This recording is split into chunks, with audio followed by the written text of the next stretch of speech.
अस्सलाम वालेकुम viewers, welcome to channel. आज हमारा चैप्टर 3 स्टार्ट हुआ है। उसका जो सेकंड लेक्चर है आज, ठीक है। Chapter 3 of first class new biology book Punjab board जो है उसमें हमने पहले 2 चैप्टर्स कर लिए हैं, उसकी एक्सरसाइज के साथ की है। इसी प्लेलिस्ट के अंदर मौजूद है। टॉप टू बॉटम देखेंगे तो हर चीज़ आपको मिल जाएगी। आज हम पढ़ेंगे सेकंड लेक्चर के अंदर। इससे पहले हमने पढ़ा है फर्स्ट जो है लेक्चर के अंदर हमने ये पढ़ा कि सेल क्या होता है, सेल की प्रॉपर्टीज़ क्या होती हैं और उसको याद करने का नेमोनिक कौन सा है, वो उस लेक्चर के अंदर हमने पढ़ लिया। आज हम पढ़ेंगे सेल थ्योरी क्या है और सेल थ्योरी को किस ने जो हेल्प की सेल थ्योरी बनाने के लिए और कहाँ पे वैलिड होती है और इसके एक्सेप्शंस कौन से हैं, एक्सेप्शंस ऑफ सेल थ्योरी। ये भी हम जो है डिटेल में इसको डिस्कस करेंगे कि कौन से एक्सेप्शंस हैं। ठीक है, चलें देखते हैं सेल थ्योरी। देखो, cell is the basic structure and function of life, जो हमें पता है। लेकिन सेल को डिस्कवर करने के लिए ऐसे जो इंस्ट्रूमेंट चाहिए थे, तब तो पहले पता नहीं था क्योंकि ऐसा कोई इंस्ट्रूमेंट नहीं होता, क्योंकि बहुत छोटे होते हैं सेल्स। ठीक है, बैक्टीरिया भी सेल्स हैं, बैक्टीरिया स्पर्म वगैरह सब कुछ सेल्स होते हैं। हमारी बॉडी का जो छोटा सेल होता है स्पर्म सेल होता है और रेड ब्लड सेल होता है, जो बहुत छोटे होते हैं। इसी तरह से इससे भी छोटे सेल्स होते हैं, तो दिखाई नहीं देते। एक डार्ट जो अगर हम जो है ब्लड का उठाएं तो उसके अंदर भी बहुत सारे सेल्स नजर आएंगे, तो मतलब 500 से भी ज़्यादा सेल्स नजर आए, इतने छोटे होते हैं। तो उसको डिस्कवर करने के लिए कोई ऐसी मशीन की ज़रूरत थी, वो मशीन इजाद हुई माइक्रोस्कोप। ठीक है, तो माइक्रोस्कोप जब डिस्कवर हुई, उससे रॉबर्ट हुक ने उसको डिस्कवर करके उसके अंदर कुछ देखा भी थे। उससे पहले था ज़चारिस जेंसन, उसने जो सिंपल माइक्रोस्कोप बनाई थी, उसको जो है ज़्यादा एक्टिव या कंपाउंड माइक्रोस्कोप बनाया रॉबर्ट हुक ने 1665 में। एग्जामाइन भी किया, सिर्फ उसने जो है माइक्रोस्कोप नहीं बनाई, उसको जो है एग्जामाइन भी किया है थिन स्लाइस ऑफ कार्क। मतलब कार्क जो होता है प्लांट्स का जो तिनका होता है बाहर वाला, जो है डेड टिश्यू होता है, उसको ये ओक ट्री का लिया, फाउंड, उसके अंदर ऑब्जर्व किया तो उसको बॉक्स लाइक स्ट्रक्चर नजर आई, तो फाउंड बॉक्स लाइक स्ट्रक्चर्स। तो ऑब्जर्व, फिर जब देखा कि इसके अंदर मौजूद है, क्या दूसरे पार्ट के अंदर ये मौजूद है या नहीं है, तो दूसरे पार्ट्स भी प्लांट्स के उठाए, उसी प्लांट के स्टेम भी उठाए, उसके भी हिस्से को काट के जो है देखा, ऑब्जर्व किया माइक्रोस्कोप के अंदर। फिर root of same plant, roots को भी उठाया और उसके अंदर भी ऑब्जर्व किया। सब के अंदर उसने देखा कि रूम लाइक स्ट्रक्चर या बॉक्स लाइक स्ट्रक्चर मौजूद है, जिसको उसने जो है सेल्यूला नाम दिया। फिर आगे चल के सेल में कन्वर्ट हो गया। अच्छा, अब ये इसने कौन से सेल्स देखे? इसने सारे ही 60 डेड सेल्स, इसने सारे डेड सेल्स को देखा। किसी भी लिविंग सेल, हम ये कह सकते हैं कि first cell was discovered by Robert Hooke and which cell was that? It was dead cell. अब ये सवाल हो सकता है, dead cell was discovered by which scientist और living cell was discovered by which scientist? तो आप इस हिसाब से इसका आंसर कर सकते हैं। चलें, लिविंग सेल किसने डिस्कवर किया वो आगे हम पढ़ते हैं। अब देखो, इन 1673 1673 में डच साइंटिस्ट एंटन वैन लेeuwenhoek, एंटन वैन लेeuwenhoek साइंटिस्ट था जो मेड बेटर माइक्रोस्कोप। उसने माइक्रोस्कोप जो है मजीद अच्छे अंदाज वाली बनाई, उसको मैग्नीफिकेशन पावर बढ़ा दी। अब माइक्रोस्कोप क्या है वो हम आगे इसी चैनल इसी जो है टॉप प्लेलिस्ट के अंदर, इसी सेल चैप्टर के अंदर हम पढ़ेंगे। इलेक्ट्रॉन माइक्रोस्कोप, ठीक है, इलेक्ट्रॉन के अंदर जो स्कैनिंग माइक्रोस्कोप, इलेक्ट्रॉन माइक्रोस्कोप, फिर ट्रांसमिशन इलेक्ट्रॉन माइक्रोस्कोप, ये दोनों पढ़ेंगे हम। अच्छा, in 1673 Dutch scientist Anton van लेeuwenhoek made better microscope, observed living cells, उसमें लिविंग सेल्स को देखा। ये देखो, फर्स्ट लिविंग सेल किसने देखे? इसने देखे, एंथनी वैन लेeuwenhoek। इन पॉन्ड वाटर के अंदर ही कॉल देम एनिमल्क्यूल्स, उसने नाम दिए एनिमल्क्यूल्स, क्योंकि बैक्टीरिया थे।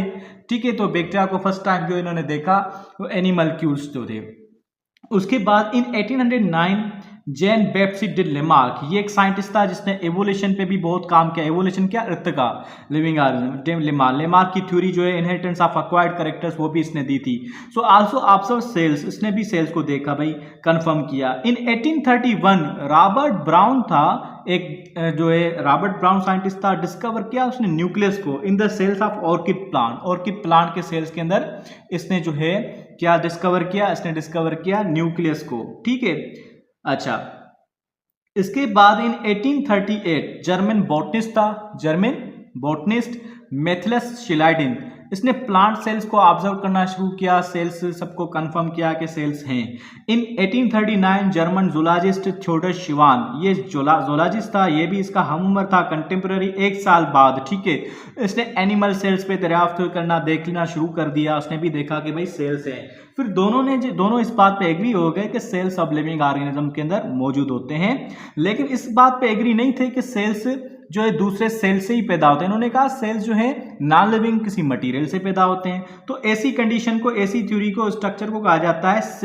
D novo structure. क्या? They called cell de novo structures, इन्होंने डी नोवो स्ट्रक्चर कहा। डी नोवो मतलब cells arise from non living material, non living material से जो है सेल अराइज होते हैं, इन्होंने ये कहा। ठीक है, अब जो है उसके बाद, अच्छा 1839 में जर्मन जूलॉजिस्ट ने डिस्कवर किया, उसको देखा, ऑब्जर्व किया। ठीक है, और इन 1838 जो था वो बॉटनिस्ट ने देखा। अब they called cell de novo structure. अब 1885 में रुडोल्फ वर्चाओ ने इस बात को जो है डिनाई करने के लिए या उसको जो है चैलेंज करने के लिए जो है अपना कदम उठाए, और इन्होंने क्या किया, 1885 रुडोल्फ वर्चाओ ने ऑब्जर्व किया that new sales come from pre existent. इसने बताया कि सेल जो है डी नोवो स्ट्रक्चर नहीं है। ठीक है, ये जो न्यू सेल्स होते हैं वो पिछले वाले सेल्स होते हैं, वो डिवीजन होती है, जो माइटोसिस हमने पढ़ी है, मायोसिस पढ़ी है, उस डिवीजन की वजह से ही सेल्स न्यू पैदा हुए हैं। फर्स्ट सेल कैसे बना? वो इवोल्यूशन के दौरान बना, जो वायरस बना उससे इवोल्व होके बना। तो लेकिन सेल्स क्या होते हैं? दूसरे सेल से पैदा होते हैं, ना कि कोई फूड खाते हैं तो उससे डायरेक्टली बन जाते हैं। No, so cell is not de novo, इन्होंने ये कहा। तो अब तीनों की जो है बातें साथ में मिलके इन्होंने जो है बहुत सारे एक इनकलाब कर दिया बायोलॉजी की फील्ड के अंदर, क्योंकि इससे पहले इतनी माइक्रोस्कोपिक लेवल पे स्टडी नहीं की गई थी। ठीक है, अच्छा ये चीज़ जो इसने बताई रुडोल्फ वर्चाओ ने कि भाई न्यू सेल्स पैदा होते हैं, पुराने सेल से ही पैदा होते हैं, सेल डी नोवो स्ट्रक्चर नहीं है, ये इसको सपोर्ट किया लुईस पास्चर ने। ये एक्सपेरिमेंटल था, लेबोरेटरी का बड़ा टेक्नीशियन था, proved this idea with experiment के जरिए उसने बताया कि भाई cell is not de novo, cells new cells arise from the pre existing, पुराने वाले सेल से ही इवोल्व होते हैं। जो है देखो माइटोसिस या म्यासिस के जरिए जो है एक सेल है, ये बड़ा होता है सेल, फिर इसके अंदर जो डिवीजन आती हैं, ठीक है, इस तरह से वो सेल्स बनते हैं। सेल जो है ऐसे नहीं है कि फूड से डायरेक्ट जो है सेल बन गए, नो, सेल जो है स्पेशली इस तरह से बनते हैं। अच्छा, अब इन्होंने साथ मिलके दीज आइडियाज कंबाइन, ये सारे आइडियाज कंबाइन होके टू गिव सेल थ्योरी इन्होंने साथ मिलके दी। तो सेल थ्योरी के अंदर जो है 3 पॉइंट हुए। ठीक है, कुल को जो निचोड़ बना के 3 पॉइंट्स में स्टेटमेंट में दिया, उसी को ही थ्योरी कहते हैं। बायोलॉजिकल मेथड में यही है। फर्स्ट चैप्टर जो है मैंने सारी बायोलॉजी की जो भी छोटी छोटी चीज़ें इंपॉर्टेंट चीज़ें होती हैं उसके लिए मैंने पूरा एक लेक्चर बना लिया है। आप सर्च करेंगे 1 शॉर्ट लेक्चर बायोलॉजी इसी प्ले जो है चैनल के अंदर, तो आपको मिल जाएगा फर्स्ट चैप्टर बायोलॉजी का, इंट्रोडक्शन टू बायोलॉजी। उसमें मैंने डिस्कस किया है कि बायोलॉजिकल मेथड क्या है, सारी चीज़ें डिस्कस की हैं, तो उसमें आपको क्लियर हो जाएगा कि थ्योरी कैसे बनती है। तो थ्योरी जब बनी इन्होंने, तो थ्योरी के अंदर 3 पॉइंट सेट की। एक ये, all living things are living organisms are composed of 1 or more cells. सारे लिविंग ऑर्गेनिज्म एक या एक से ज़्यादा सेल्स के एनी हाउ बने होते हैं। दूसरे, cells are the basic units of structure and function in organism, और ये बेसिक यूनिट होते हैं स्ट्रक्चर बनाने के लिए भी और फंक्शन के लिए भी, क्योंकि हम फर्स्ट चैप्टर में पढ़ के आए हैं कि फंक्शन सारे वही होते हैं जो हमारे लिविंग ऑर्गेनिज्म के अंदर पूरे के अंदर होते हैं, तभी ये जो बेसिक यूनिट है।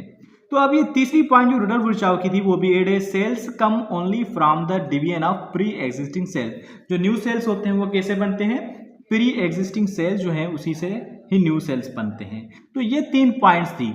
अब ये जो सेल थ्योरी है, ये सेल थ्योरी जो उन्होंने दी है, अब ये किन किन चीज़ों पे लगती है, वैलिड करती है। वैलिड करने के लिए वैलिडेशन ऑफ सेल थ्योरी के वाकई ये सही है या नहीं है, तो उसके लिए भी रिसर्चेज हुई।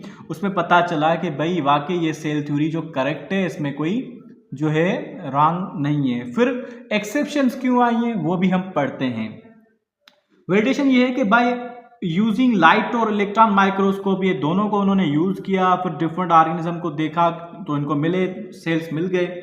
दूसरा है कि through techniques like live cell imaging, live cell को भी देखना कि वाकई वो चल रहा है या नहीं चल रहा, और की जेनेटिक स्टडी को करना, जीन्स मौजूद होते हैं, फिर उस जीन्स को कंपेयर करना दूसरे सेल से भी, दूसरे ऑर्गेनिजम्स के अंदर भी सेल्स है, मतलब सारे सेल्स के ही बने होते हैं। डीएनए सीक्वेंसिंग की reveal that cells have common genetic material होता है सबके अंदर, जैसे कि AUG कोडान है वो सबके अंदर सेम होता है, मिथायोनाइन को ही सीक्रेट करता है। सेलुलर ग्रोथ, सेल की जो ग्रोथ होती है वो डिफरेंशिएशन, ठीक है, सेल की ग्रोथ हो रही है, ये भी एक लिविंग सेल भी ग्रो करता है, सेल भी ग्रो कर रहा है, तभी जो है इसकी पॉइंट है। डिफ्रेंशिएशन, एक सेल जो दूसरे टाइप के सेल में कन्वर्ट होता है, जो नॉर्मल स्टेम सेल होता है उससे जो ब्लड सेल्स बनते हैं, बोन सेल्स बनते हैं, डिफरेंट बनते हैं, सो डिफ्रेंशिएशन। रिप्रोडक्शन करते हैं से जो उसके अंदर जो गैमेट्स जो है मिलते हैं, स्पर्म और एग, तो ये भी एक सेल्स ही है जिसको मिलके जो है न्यू सेल या न्यू ऑर्गेनिज्म बनता है। तो ये सारी जो है वैलिड पॉइंट्स हैं इसको सपोर्ट करने के लिए कि भाई सेल वाकई मौजूद है और सेल थ्योरी करेक्ट है।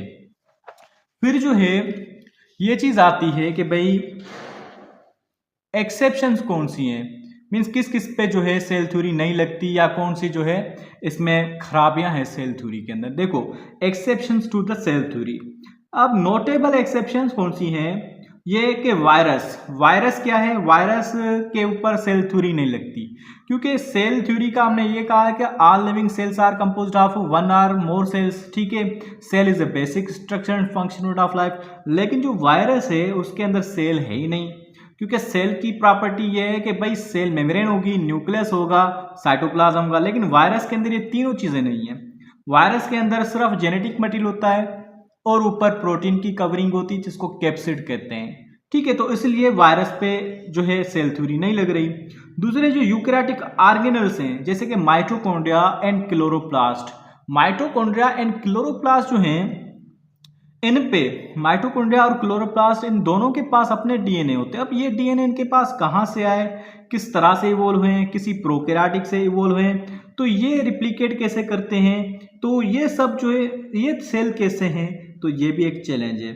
Some organism such as certain fungi and algae have multiple nuclei, कुछ जो सेल्स होते हैं जैसे कि organism such as certain fungi होती है और अल्गी होती है, उसके पास मल्टीपल न्यूक्लाई होती है, न्यूक्लाई ज़्यादा होते हैं, एक से ज़्यादा सारे साथ होते हैं। इसका मतलब अब ये सेल है या नहीं है, इसकी बाउंड्री जो है हमें नज़र नहीं आती है। इसका मतलब यह है कि सेल की जो है सही प्रॉपर्टीज़ यहाँ नज़र नहीं आती, ठीक है। फोर्थ पॉइंट ये है कि मसल सेल जो मायोसाइट्स होते हैं इन वर्टिब्रेट्स के अंदर fuse to form multi nucleated fibres, जो ये आपस में मिले होते हैं और मल्टीपल जो मल्टी न्यूक्लिएटेड स्ट्रक्चर बनते हैं। अब जो सेल के अंदर एक न्यूक्लियस होता है तो इसके अंदर ज़्यादा न्यूक्लियस हैं, तो अब ये सेल तो एक कहलाएगा या एक से ज़्यादा सेल कहलाएंगे, तो ये भी एक चैलेंजिंग है the concept of single cell. तो ये भी जो है एक सेल थ्योरी के लिए चैलेंज है या एक्सेप्शन है। So this is all about today's lecture. I hope मैंने सब कुछ आपको क्लियर किया होगा और अल्हम्दुलिल्लाह अच्छा रिस्पॉन्स दिया आपने। पिछले जो वीडियोज़ आपने बहुत अच्छी देखी हैं और कमेंट भी किया है बहुत अच्छा। फर्स्ट चैप्टर, सेकंड चैप्टर, अब ये थर्ड चैप्टर चल रहा है। इसके अलावा जो है 9th क्लास ऑलरेडी कर लिया है, MCQs भी कर लिए हैं, इंशाल्लाह और भी मिलते जाएंगे। नेक्स्ट लेक्चर देखी रहेगा। सब्सक्राइब करें चैनल को और बेल आइकन को प्रेस कर लें ताकि और भी वीडियोस मिलती जाएं।